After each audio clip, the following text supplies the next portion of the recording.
Tunggakan BPJS Kesehatan 23 juta warga akan dihapus. Kabar gembira bagi jutaan peserta BPJS Kesehatan. Pemerintah berencana menghapus tunggakan iuran bagi puluhan juta warga yang menunggak selama bertahun-tahun. Menteri Koordinator Bidang Pemberdayaan Masyarakat, Muhaimin Iskandar, menyebut ada 23 juta orang yang tunggakannya akan dihapus. Ada 23 juta orang yang tunggakannya akan dihapus, ujar Muhaimin di kantornya, Jakarta, Selasa 14 Oktober 2025. Ia memastikan rencana pemutihan tunggakan BPJS itu terus bergulir dan akan segera dibahas bersama Direktur Utama BPJS Kesehatan, Ali Gufron Mukti.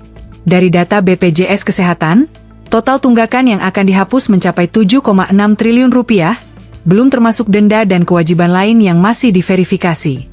Nominalnya 7,6 triliun rupiah plus tunggakan yang lain.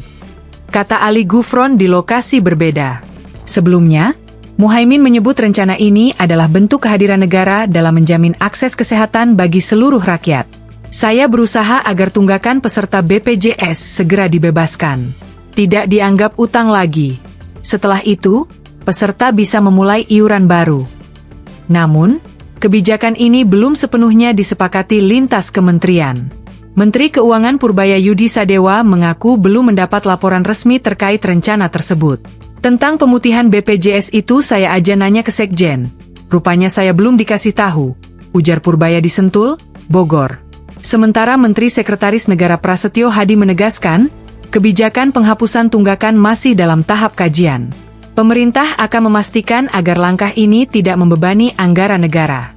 Ada rencana itu, tapi mohon waktu karena itu harus dihitung, ujar Prasetyo. Jika jadi diterapkan, penghapusan tunggakan 7,6 triliun rupiah ini akan menjadi langkah besar dalam reformasi sistem jaminan kesehatan nasional, sekaligus bentuk nyata komitmen negara dalam menjamin layanan kesehatan untuk semua. Download Tribun X sekarang, menghadirkan lokal menjadi Indonesia.